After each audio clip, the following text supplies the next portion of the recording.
Yep. Hey, folks, it's your buddy Mike Messier. I'm here. I'm in Jacksonville, Florida. My buddy is in Staten Island. Jimmy Faluca. How are you tonight, Jimmy? How are you, sir? Pleasure to be I, here. I'm doing good. It's always good to have you. We haven't talked in about a month, but this is for wrestling fans. This is kind of our Academy Awards week or our Super Bowl week, and it's wrestling week. I mean, for better or for worse or for both, the WWE is kind of the last man standing of the old territory system. And they're in the new age and they have new competition with groups like AEW and so forth. But I have to give it up. WWE is a head and shoulders above any competition in the continental United States and pretty much worldwide. Jimmy, when I say the word WrestleMania, what are some of the first thoughts that come to your head? For me, that's a no-brainer. The first thing I think of when I think of WrestleMania is The Undertaker. And maybe that's from a biased point of view since he is my favorite. But for so many years, he meant so much to that show. And we're going to get into memories later. But my very first WrestleMania was, in fact, WrestleMania 13 in Rosemount in Chicago when he defeated Psycho Sid and became the WWF champion. That was my first WrestleMania. And while that match wasn't all that spectacular when you go back and watch it, for me to watch my guy become the heavyweight champion on the biggest stage available, it was special for me. Not to mention also earlier that same evening, you had the legendary I Quit match and probably the greatest double turn in history. So when I think of WrestleMania, I think of The Undertaker. And right after him, although this may not be a popular thing to say, after The Undertaker, I think of Hulk Hogan. Because Sure. for the first 9 WrestleManias, even though that last one really wasn't all that great, Yeah. he was the main reason WrestleMania got off the ground. I mean, what we can say about Hulk Hogan, and not all of it is good. The bottom line is he was the blasting cap for the WWF, and most specifically WrestleMania being as successful as it was because it was on the back of Hulkamania. And he's gonna, at the very least, he'll go down as at the worst top 2 because of his contributions. And when I think of Mania, I think of The Undertaker, I think of Hulk Hogan. Sometimes I think of Shawn Michaels, and also I think of Bret. I think of Bret the Hitman Hart because he had those tag matches, and then he moved up to the Intercontinental, then he moved up to the World, and then it was his final one was with Steve Austin. Those are what I think of. What do you think of? Well, I love all of your statements, and just let me jump on yours, and I'll get into mine. But Brett, if you look at WrestleMania 7, 8, and 9, I could be wrong, but I think Brett went from a tag team title loss with the Anvil, and I think they lost to the Nasty Boys at 7. Then at 8, he regained the Intercontinental title for reign number 2 over Piper in a babyface versus babyface match, and then at WrestleMania 9, of course, he lost the world title to Yoko, and then Hogan and then everything. So it's just interesting that you mentioned Brett, and he has like this nice little arc of going from tag team guy to intercontinental guy to world heavyweight title guy. And then at 10, if you take it to 10, he's right back in the mix, getting the And he title back wins from in the main Yoko. event. So if you really if you were going to play in one of those wrestling games, create a wrestler, you win the tag titles with a trusted partner. Then you move on and you move into the singles. You win that middle card title. Then you win the world title. And don't forget, somewhere in between, he also won King of the Ring. So, like you said accurately, Brett has a real nice progression. I mean, in a lot of ways, I say all the time, Brett is easily a top 10 guy for me because his ability to tell a story with his wrestling, his ability to work with anybody. I would point to anyone that questions his ability to do that to look at King of the Ring 93 when he wrestled Razor Ramon, Scott Hall, God rest his soul, Mr. Perfect, God rest his soul, and Bam Bam Bigelow, God rest his soul. I'm sad to say. But all 3 of those guys worked 3 different styles, and all 3 matches were great. And who's the common denominator? Bret the Hitman Hart.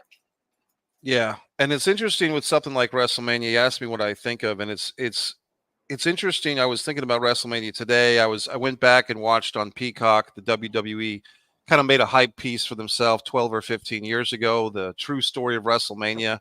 And it's, of course, because they made it themselves, it's very pro Vince, it's very pro WWE. The portion that I watched, which was most of it, they never give a tip of the hat to or the NWA and Starrcade. I mean, I'd like to say, as a old territory fan, there was 2 Starrcades in the books before they did any WrestleManias, and in fact, people make a big deal about Muhammad Ali, and rightfully so, being a special guest referee for WrestleMania 1. Well, Joe Frazier, Smoking Joe, Ali's nemesis, was a special guest referee at Starrcade 84. Blair and Basically, Dusty. yeah, basically 5 months before. And there's a lot of times when, and like I said, as an old territory fan, I get a little defensive when WWE doesn't always tip the hat, because they did bite, as the kids say. They took from other groups. For instance, WrestleMania 2, which I actually enjoy, and I can defend WrestleMania 2. I've never seen it in its entirety, actually. It's interesting if you find, I believe, not YouTube, but what's that other it's something like Go Vision. There's another website from Daily Motion has the uncensored, uncut stream that you can dig up on Daily Motion for WrestleMania 2 from like when people saw it through the closed circuit, right? So the WWE Peacock version is all cleaned up and everything.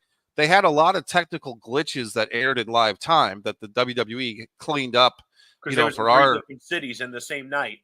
Right. But here's the thing.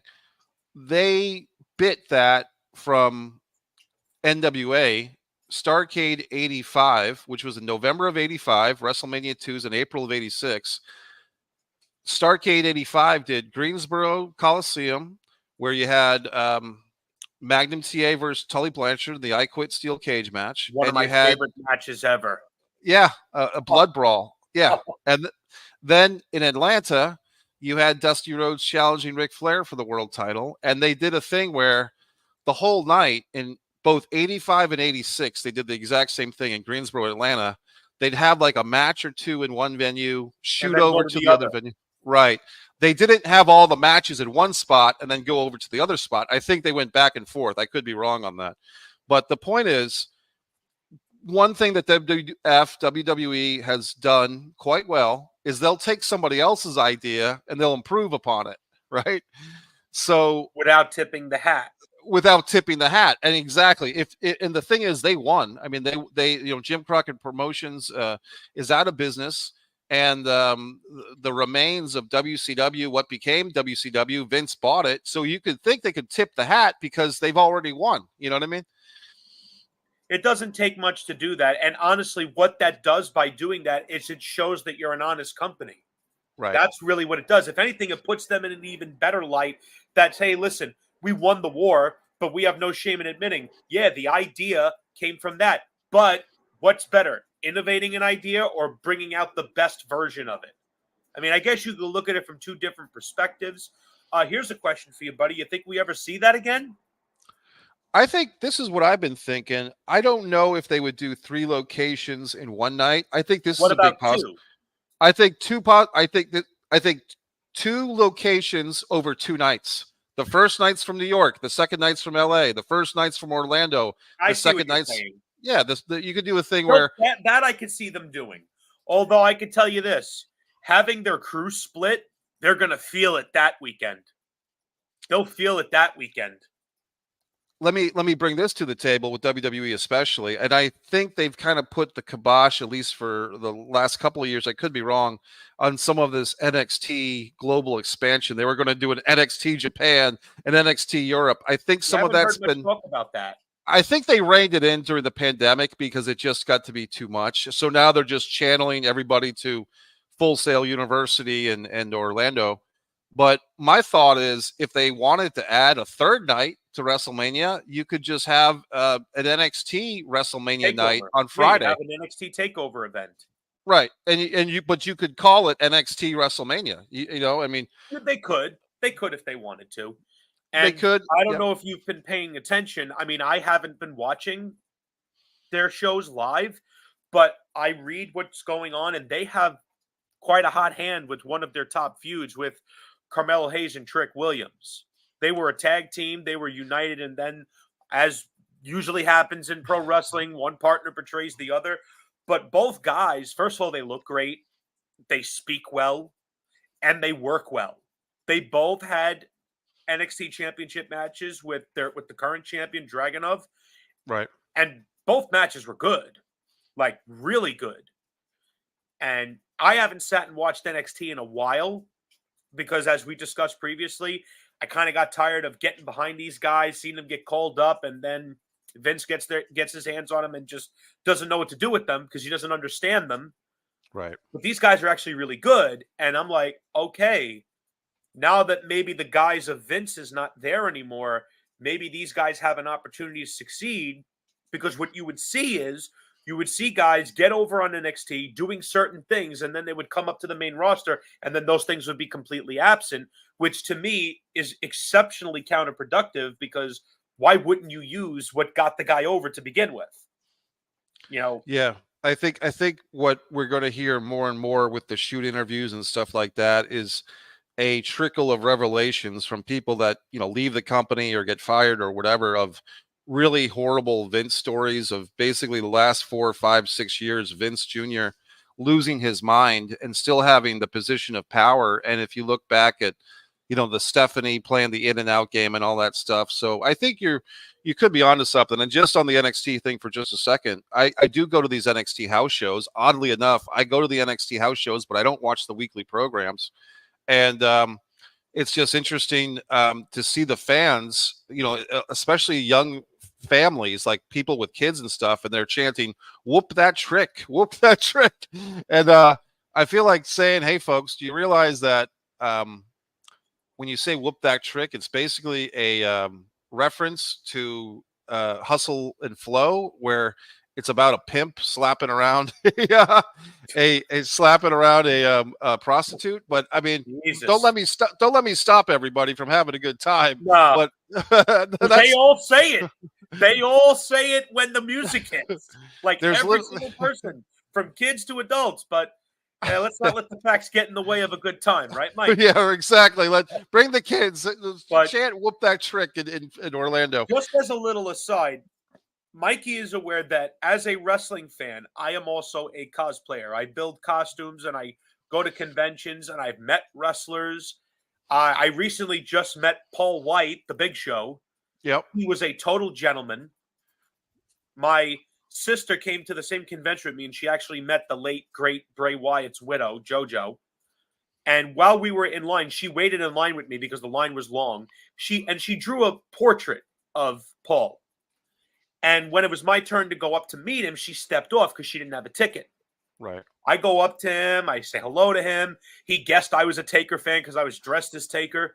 And I handed him the portrait. I said, I just wanted to give this to you as a gift. My sister, who's with me, she met someone else earlier. She drew this portrait of you. You would think that I handed this guy something out of Fort Knox. He said, you just made this? When I was done with him, he told my sister, you get over here right now, took a picture with her, made her day completely, just a total gentle giant, a funny guy. He's got a great sense of humor. But why do I bring this up? Sure. I'm going to give my dear friend Mikey a little hint as to what my next project is. Oh yeah. Yep. That's the lantern, the Bray That's Wyatt a legit lantern. oil lantern, so I have to fix an LED light to it. Nice. Me and 3 other people, we're going this year to New York Comic Con as the Wyatt family.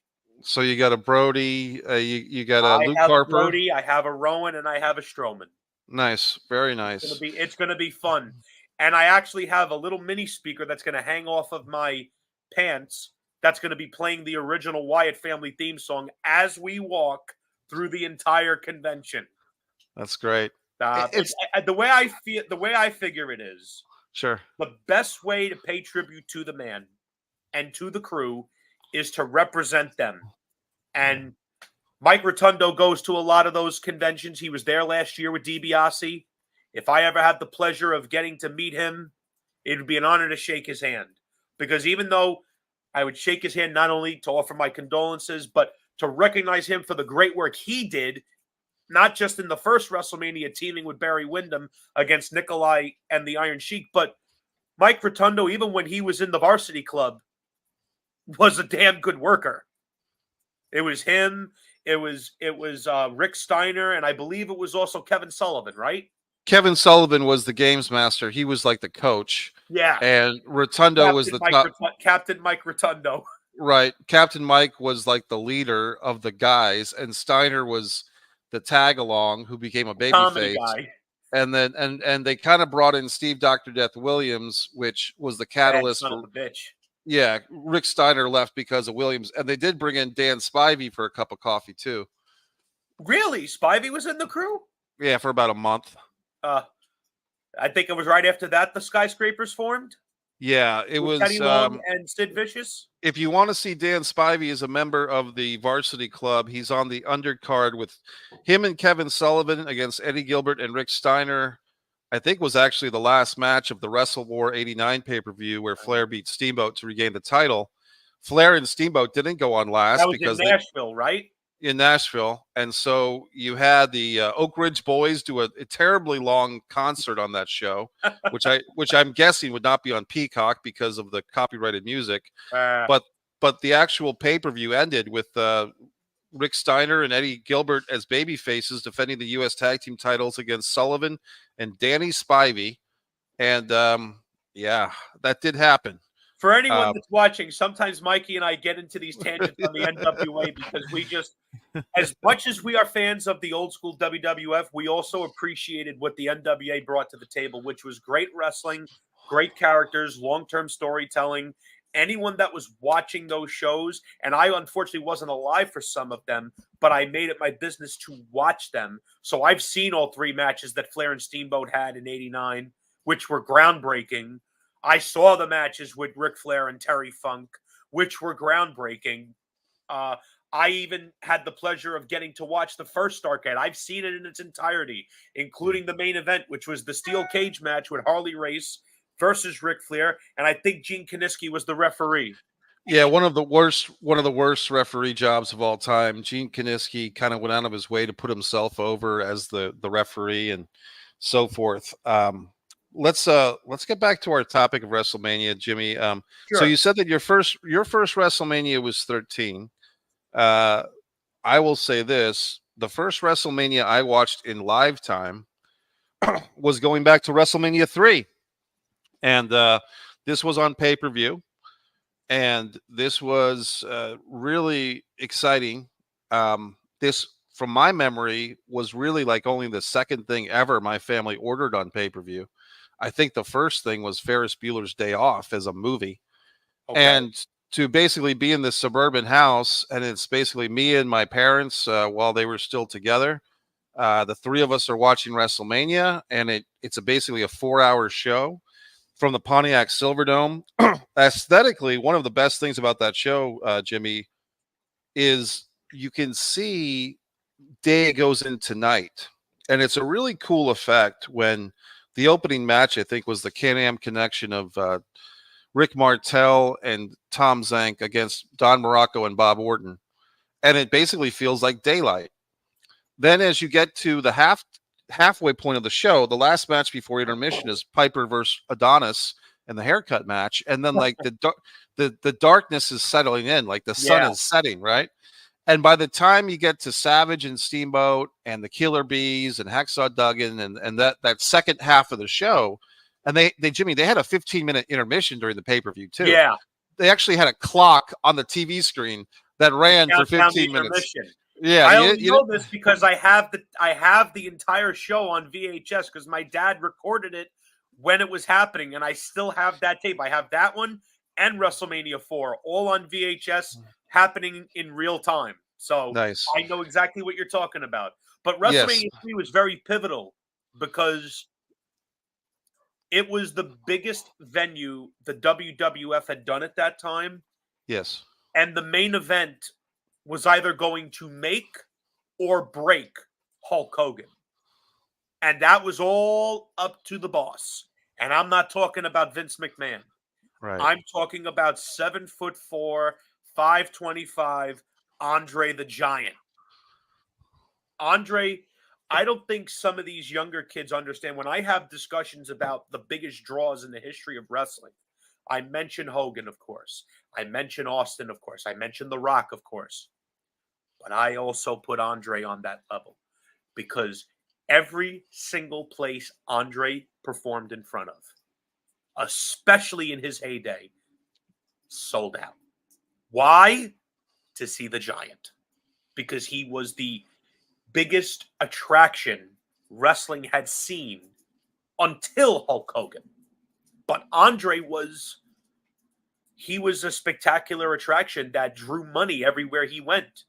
I don't think people quite understand just how big of a deal it was because unlike the Big Show, God bless him, he's a great person, great wrestler, but you saw Big Show all the time. When Andre was coming, it was a big deal because you didn't see Andre all the time.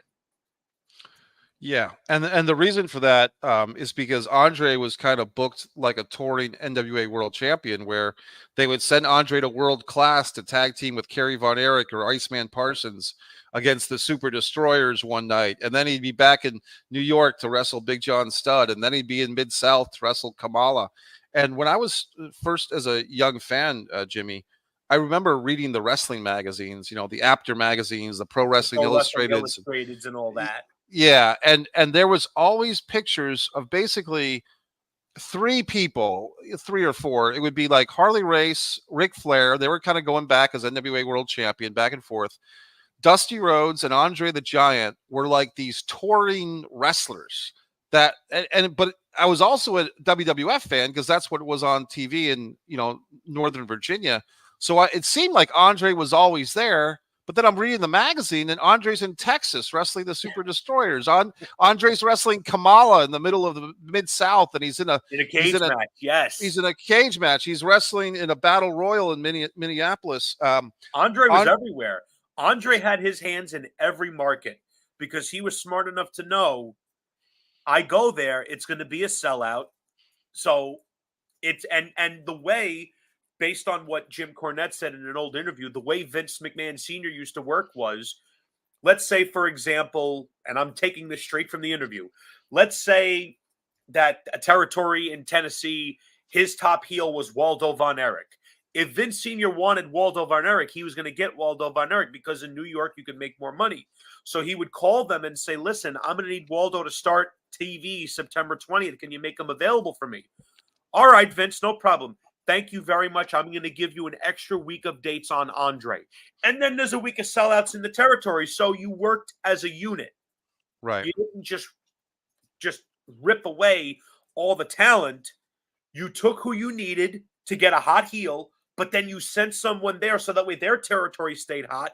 Your territory's hot. Now everyone's making money. That's how it used to work. Yeah, that would be Vince Sr. That would be Vince McMahon Sr. Yeah, not his son. No, we know that. So old horn dog.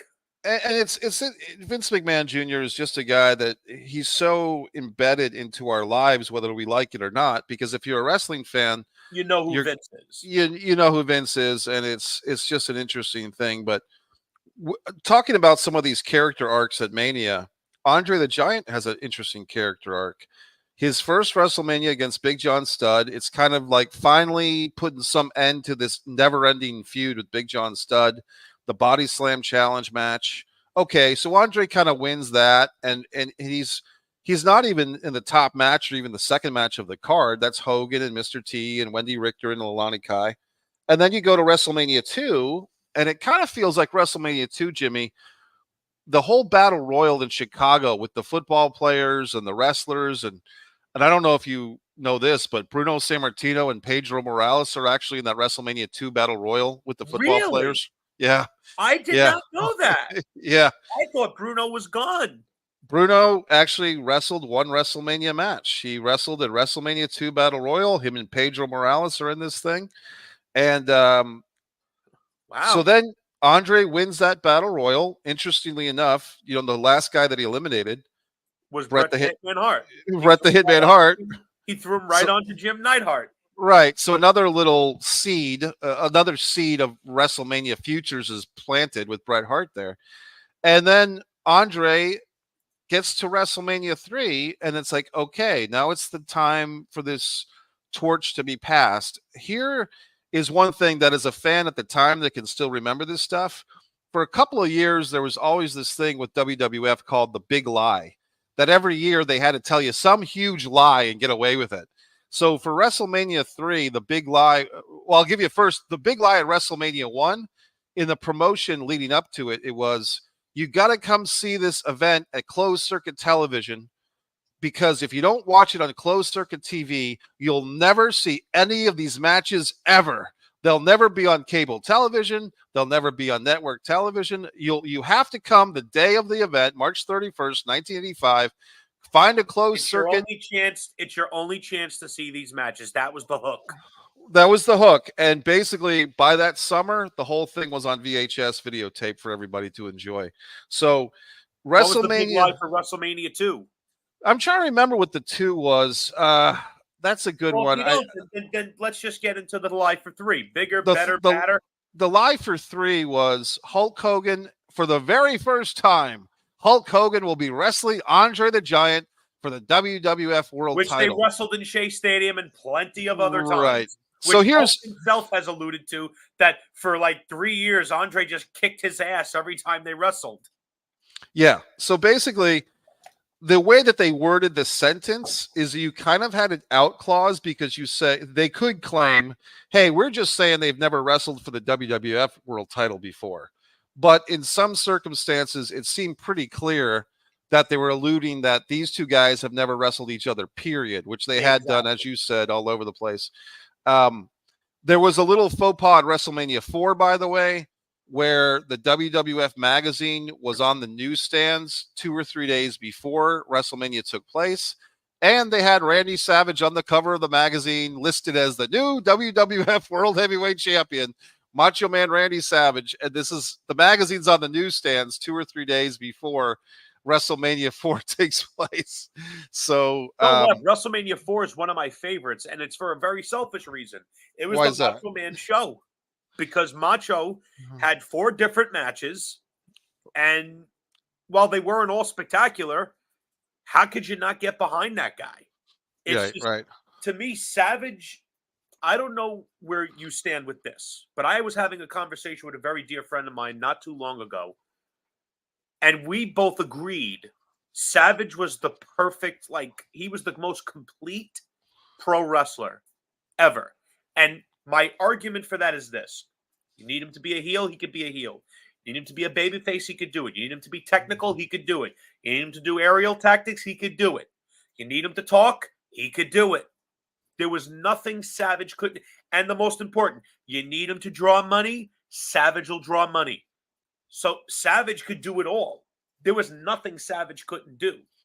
And when the bell rang, to me at that time, the only guy that was on his level as far as putting on good matches was Ric Flair. Right. I'm talking in the 80s. Yeah.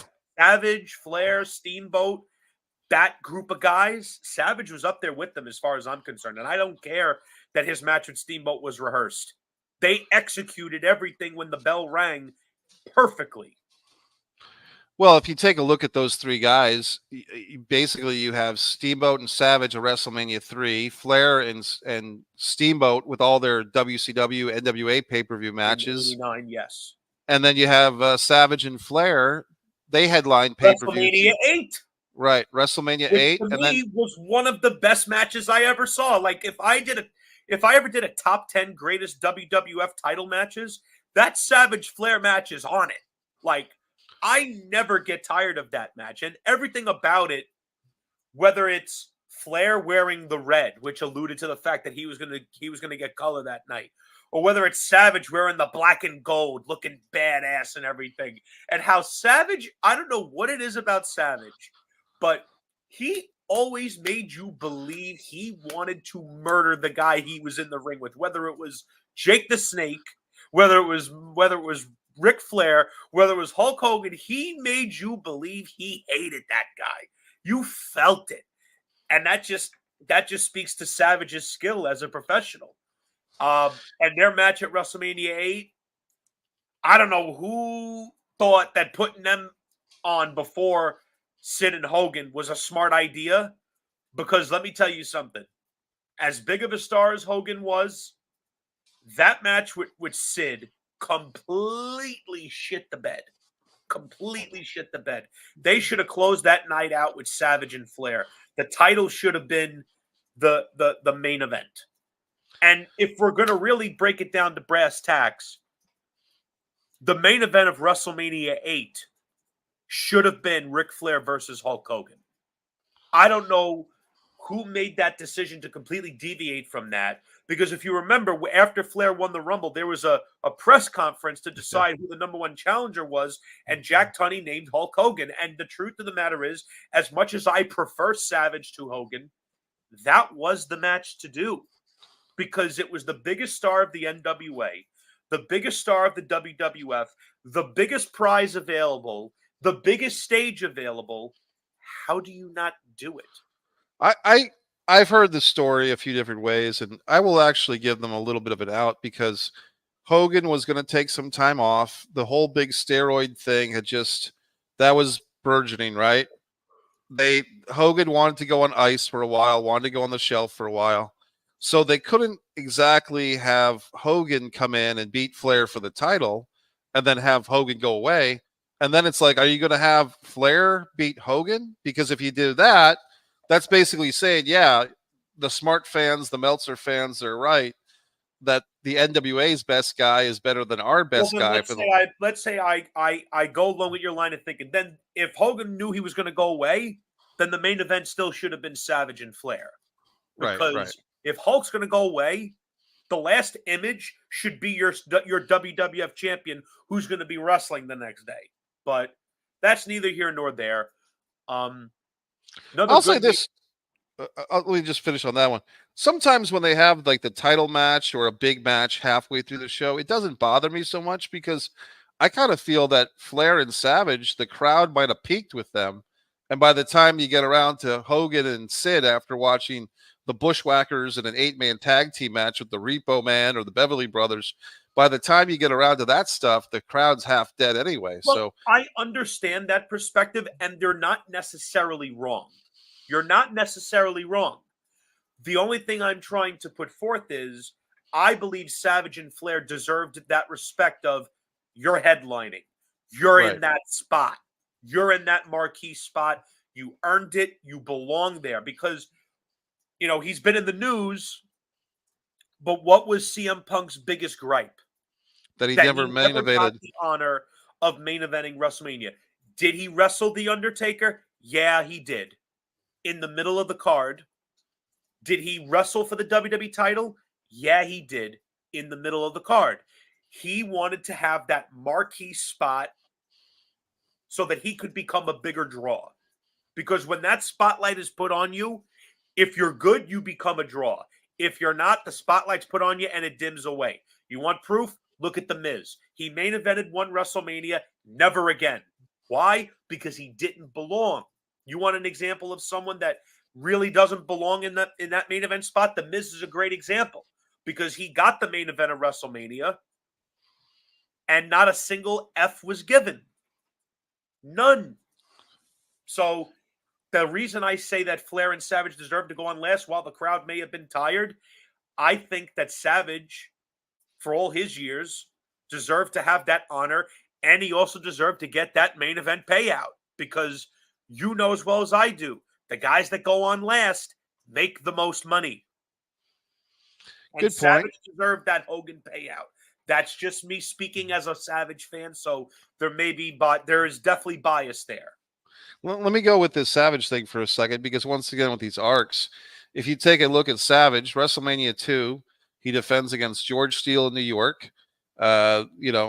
Basically comes out with the title. By the way, Randy Savage beat George Steele, I believe, in a total of 4 Saturday Night's main events. Four times Savage had his day was a big, and George Steele in his day was a big deal. He was having WWF title matches with Bruno. Right. So for Savage to beat this guy 4 times on worldwide television is great. Then WrestleMania 3, of course, the match with Steamboat where he loses the IC, but that kind of just frees him up to turn babyface. WrestleMania 4 is his crowning achievement, wins the title in that tournament. And then WrestleMania 5, they finish explode. The Mega Powers explode. He finishes the title reign. WrestleMania 6, he's kind of demoted a little bit. He's The kind of in the Macho gimmick. King. The Macho King, that was a lot of fun. If it had just been Randy Savage one-on-one with the American Dream, Dusty Rhodes, That would have been just fine. yeah, Who they wouldn't have wanted to see that? right. And to be honest, I love Sherry Martel as a wrestler and a performer. So her being with Macho Man, I dug that, and her being in that tag match. But Sweet Sapphire, no offense, but she was just way in over her head. And that was actually how they brought Miss Elizabeth back. They brought Miss Yes. Elizabeth back in. And then if you continue this arc, WrestleMania 7, he loses this retirement match to the Ultimate Warrior. And he goes back to babyface. He gets his girl back. He gets Miss Elizabeth back. And then after being put on the shelf because of the retirement match, eventually Jake the Snake and all that good stuff, and he's That's one of brought my back. favorite feuds of all time. Right. Jake and Macho. And I told Jake that to his face. I said, when you smacked Elizabeth and you had Gene Okerlund screaming and yelling at you, Jake started laughing. He looks at me and says, when you can fool the boys, you know you got them. And it's too bad that Savage and Jake didn't line up to have a WrestleMania match. But No, that should have been like a steel cage match at Mania, like a loser leaves town match, because the feud was intense enough to warrant that. It's not like, oh, it's March, let's bring down the cage. No, these two have such a heated rivalry, whether it's Jake crashing their wedding, the snake biting Savage, Jake smacking Elizabeth. Hello, this was tailor made, even though it was 5 years too early. That feud was tailor made for Hell in the Cell. Those right. two Oh yeah. hated each other so badly that they did such terrible things. Well, Jake did terrible things to Savage, and the feud, they definitely should have had a Mania match. But the reason the feud was cut short was because Savage's in-laws legitimately believed that Jake hit Elizabeth, and Savage did nothing about it. That's These hilarious. are the times we were in, folks. Savage Yeah. had to end the feud prematurely to save his marriage, which, unfortunately, that didn't happen. Didn't work. Nope, didn't work. And then you got Savage, basically WrestleMania 9. I think he just He did was on commentary. commentary. Right. And Sadly, then WrestleMania 10, he had a has that weird match match with with Crush. Very Crush. weird. Right. So kind of my point is, it's kind of interesting, Jimmy, and maybe this is another episode, but Vince McMahon has kind of this weird thing with certain wrestlers. And I've said this before, where if a wrestler gets to be too popular or too established, they kind of cut the legs out from under them. Oh, listen, we could sit here all day and talk about. We should have a whole episode just talking about that very subject, because, and the only reason I say that is because I asked this question: how many stars in the last 15 to 20 years have we missed out on because of that type of intentional sabotage? And there's really no other way to describe it, Mikey. It's Yeah. intentional sabotage. I held up the lantern earlier. Bray was a victim of that. We mentioned him earlier. Punk was a victim of that. We can get into so many guys. But yeah, Savage, for some strange reason, Vince wanted to keep him on the sidelines, but Savage still had that vigor to still go. And clearly, when he went to WCW, he had great matches with Flair. He had that legendary feud with Diamond Dallas Page. So Right. clearly he had more to contribute. Yeah, he had a whole second half or like even overtime career in WCW. And I But think he felt insulted when Vince tried to sideline him. yeah, he did. He didn't want to be put out to pasture quite yet, and rightfully so. And luckily for him, there was a place called WCW that was looking for him, and he did I great don't know things. if you're aware of this, but he went to Vince with a 2-year plan to retire. He went to him with a plan to wrestle Shawn Michaels at WrestleManias 9 and 10. He would defeat him at the first one, and at WrestleMania 10, Savage says, "I'll put him over and I'll retire." And Vince said no. But it's a good thing he did, because at WrestleMania 10, we got that legendary ladder match with Razor Ramon and Shawn Michaels. And as much as I would have loved to have seen a match between Shawn Michaels and the Macho Man Randy Savage, could you imagine what that match would have looked like? Yeah, that would have been Holy great. mother of God. That would have been Yeah. great. I don't know if I would have been willing to sacrifice that ladder match, though, because that Razor and Shawn match was, yeah, it was that good. Yeah, it was. No, it was. It Although was the best match great. that night was Owen and Brett, in my book. That show peaked with the first match. Yeah, WrestleMania 10 is an interesting one. That was the first WrestleMania since 3, actually 8, that I didn't get to see in live time, but I saw quickly thereafter. Let me And ask no you, Undertaker on that show. yeah, WrestleMania 10, no Undertaker, yeah, because he was selling them the injury to Yokozuna. He was selling that he had to take a ride in the casket. Let me ask you this, Jimmy. As far as like when and where you've watched WrestleManias, is it traditionally been with friends, family? It's What been are different since I was a kid. Well, my first WrestleMania was with my father. That was my first WrestleMania.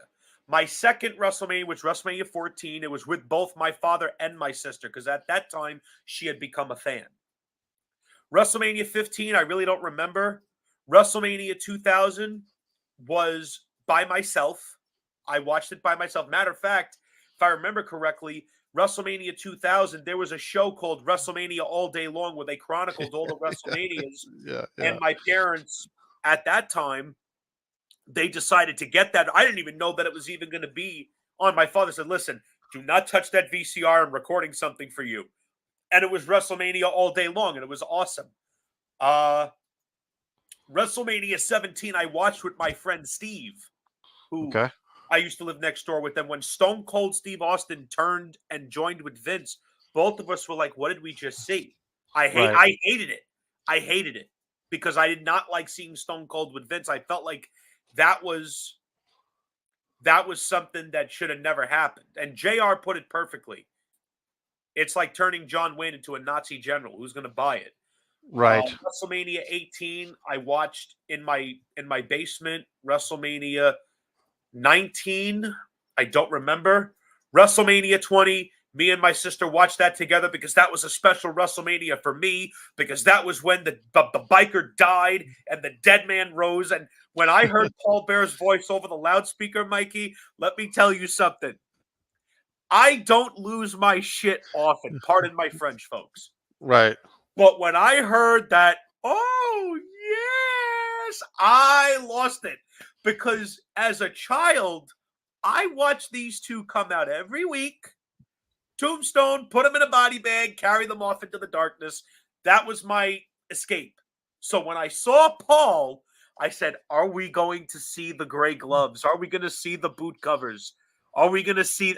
I was hoping to see the old Undertaker stuff, but we got a nice rendition of the modern Taker mixed in with the new, which was fine. Right. I was happy to see, as much as I hate what he turned into, I was very happy at the time to see Benoit get his moment. It's a shame Right. I can never watch that and feel the same, especially after I became a parent. I get a sinking feeling whenever I see Benoit because it just makes me sick. WrestleMania 21 was with my sister again. 22 I watched alone. 23 I watched with my best friend at the time. One of my best friends at the time. Her name is Ashley. She now lives in Florida. Because she was a big John Cena fan, and she and I used to butt heads about that all the time. That was a good WrestleMania. WrestleMania 24, I watched by myself. 25 was the first time I watched it with a crew. Okay. Because my dear friend Joe, who I love and adore, the reason for that, not just because he's a great person, he was the bridge between me and my wife. So because of him, I have Sure. what I have, which is what I value most. Right. But our two favorites were clashing, which was his favorite is Shawn, mine's Taker. So, and then we watched the match, and it was the incredible match that it was. Unfortunately for that show, it was the only match on the show that I actually gave a shit about. 26 was kind of the same. It was all of us together. And from Right. that point forward, I watched every WrestleMania with the crew. The only WrestleMania I didn't watch with the crew was 31 because I was rebelling that year because I wanted to see Daniel Bryan versus Brock Lesnar because Bryan was the most over guy they had. And I desperately wanted to see Taker and Sting. And I was getting neither. I think my hashtag back then was fuck the fans. That was the message. We know you want Taker and Sting. You're not getting it. We know you want Bryan. You're not getting it. And that was the beginning of the Roman push. And ever since that, gradually, I started watching less and less and less. I watched 32. It stunk. I watched 33 with my best friend Chris and my friend Joe. And after Roman got the pin on Taker, they ran out of my place because they knew I was not happy. Was the 34, 32 did not 34, I did not watch. okay? 35, I did not watch. Ever? I Okay. watched the pandemic WrestleMania because we were all stuck indoors. So I said, you know what? If this is going to be Taker's last match, let me check it out. Then I watched the year after, the first 2-night WrestleMania. And when I saw The Fiend get beat by Randy Orton in 5 minutes, and what makes me angry is I was cosplayed as The Fiend. I have the whole deal. I was ecstatic for him to finally get a big WrestleMania moment in front of people. And he gets beaten 5 minutes. We were all deflated. And I wasn't going to have anyone leave because I had a crew there. And then I saw Roman stack Edge and Daniel Bryan. That was my last image of WrestleMania. I have not watched WrestleMania in 3 years. Wow. And it's going to continue. I'm not watching this weekend. I'm working. And for one very simple reason. I do not trust them. And this is where we can kind of transition. I do not trust them to do the right thing. What is the right thing? The right thing is, and I want this established from Jump Street, I am not a fan of Cody Rhodes. Okay. And the reason I'm not a fan of his is because back in 2016, he got into a back and forth with a YouTuber that I've been following for years. And he made the statement that WWE doesn't sabotage wrestlers. Right. And I was like, huh? Ask Bray Wyatt how that works. Ask CM Punk how that works. Ask Zack Ryder how that works. Ask Stardust how that works. Yeah, I was about to say, look at yourself.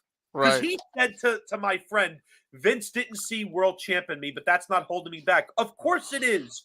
Right. He didn't see world champion in you. So it didn't matter what you did. You were never going to be the world champion. And I think that's still going to hold through. Because as much as many people may hate Ryback, one thing he is right about, this is an exceptionally petty, let me stress that word, petty company. And it is still run by people that learned under Vince, Triple H, Michael Hayes, who's no longer the free bird he used to be. Bruce Pritchard, who has always had his head up Vince's rear end. It basically lives there. Yeah. I don't trust them. There are 2 things that I think should be set in stone for WrestleMania. 2 things. That's it. Number 1, LA Knight should be beating AJ Styles. AJ Styles gains absolutely nothing from beating an up-and-coming star who's already 41 years old. Right. So time is of the essence with him. So you're coming off a year where LA Knight spent about 6 months selling more merch than anybody else. Yep. He loses to Roman Reigns, not even featured at Survivor Series, loses at the Royal Rumble, loses in the Elimination Chamber. Last I checked, AJ Styles is a multi-time world heavyweight champion. He's won multiple championships everywhere he's been. He is at the end. So, looking at this from a pure booking perspective, who do you give the victory to? The guy that the people are getting behind and they're spending money on, or the guy who's on his way out? That to me is a no-brainer. And I say this as a guy who's been a fan of AJ Styles since 2005, when I saw his X Division title match with Samoa Joe at Turning Point 2005. That's how long I've been watching AJ. I'm the guy that said AJ should have beat The Undertaker when they fought in the Boneyard match. So think about how highly I think of AJ. There's no way he should be beating a LA Knight because he's a rising star and he's got potential to be more. And because he's already 41, you don't want to waste time. You don't want to possibly circumvent his momentum more than you already have, because every podcaster I listen to says his reactions are not what they were 6 months ago. Well, of course, you fed him to Roman. Right. You easily could have Twice. ended. Exactly. You easily could have ended that match in a double disqualification. You don't beat Roman, but you don't beat your rising star. And the second thing that absolutely should be happening, and I want to hammer this home, Cody should be walking out as the WWE champion, having pinned Roman Reigns 100% clean. No excuses, no bullshit, no slipping on a banana peel. He beats him straight up. And I say this for two reasons. Number one, you beat him last year for Right. no reason. So everyone that's mad that the quote unquote Cody crybabies stopped the Roman versus Rock match, no, you stopped the Roman versus Rock match because had you put Cody over last year, guess what? You'd have been free and clear to have your match. But because you've been telling the story of Cody's redemption, the fans have been following it. They're actually buying into it. They bought into it so much that they booed the fucking Rock. They Right. booed the Rock. And I have a very dear friend who I went to grade school with. He's the biggest Rock fan I know, next to my best friend Christian. Matter of fact, they're also friends. And he can't understand why people like Cody. He can't understand how they could want Cody over the Rock. So I'm going to put this very simple. The Rock is a megastar. The Rock is easily a Mount Rushmore professional wrestler. I don't like him, but I have no shame in admitting that. His impact is what it is. Can we agree? Sure. Of course. Okay. Is there any doubt in anyone's mind that The Rock was there only to lose to Roman? Did he even have a 1% chance of beating Roman Reigns as the champion? I don't think so. I mean, I think they probably would have had, unless they were going to do a thing where Rock got the title at Mania and Roman got it back at SummerSlam or something like that. But I think most likely if Rock and Roman had taken place this year at Mania, it would have been a 10 to 20-minute match and Roman would have pinned him and then they would have hugged or something like that. That's exactly. So if you're a fan of The Rock, you should be ecstatic because guess what? Without the quote unquote Cody crybabies, you don't get Final Boss Rock.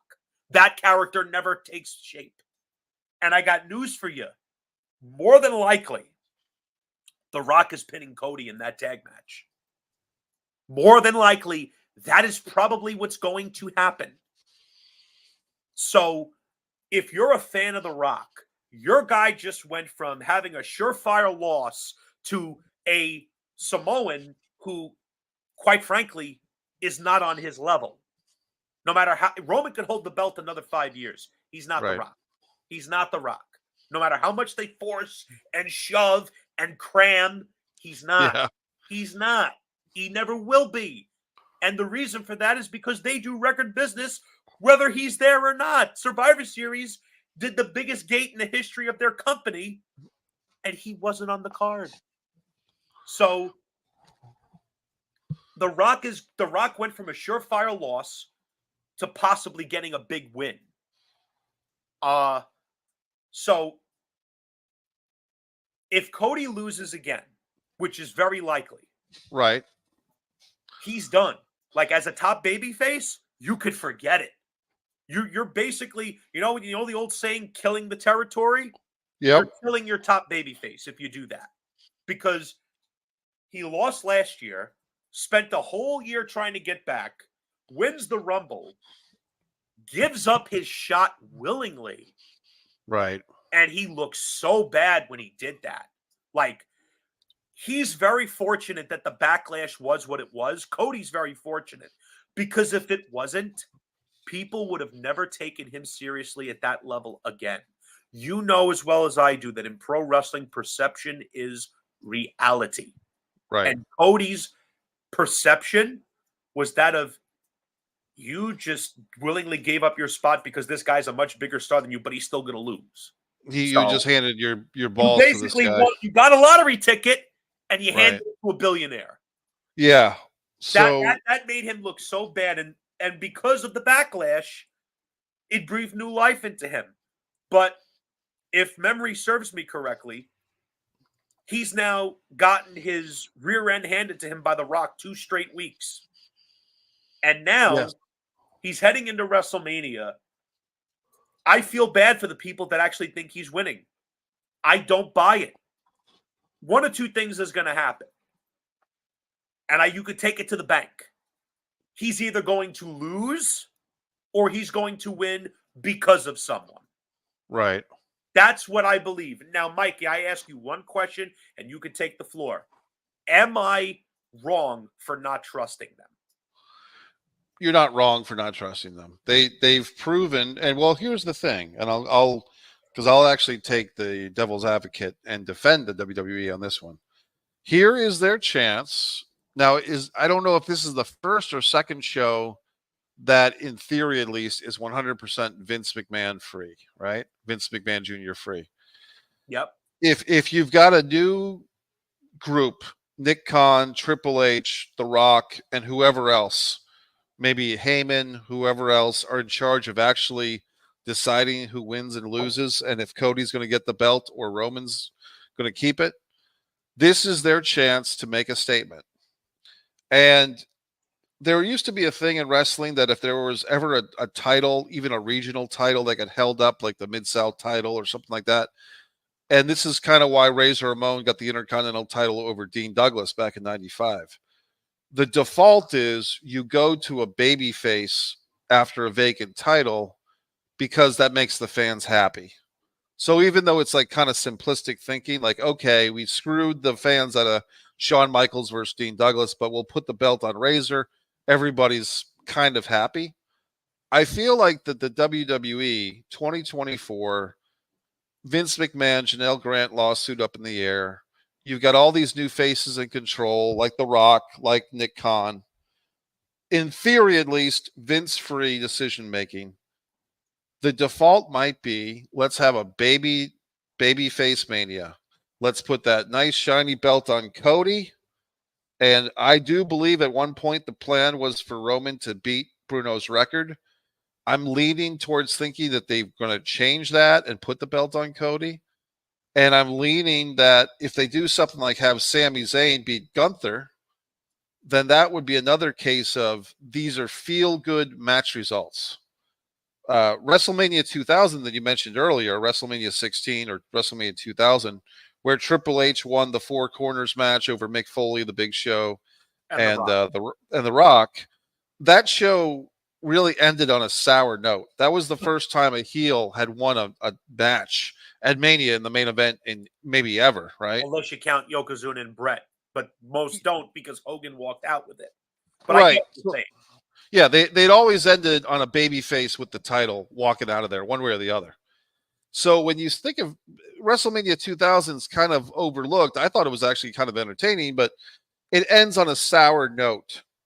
And I think that with all this stuff, all the headlines, good and bad, the transition, the merger with TKO, now's not the time to put the fans on another year-long adventure with Cody trying to find himself.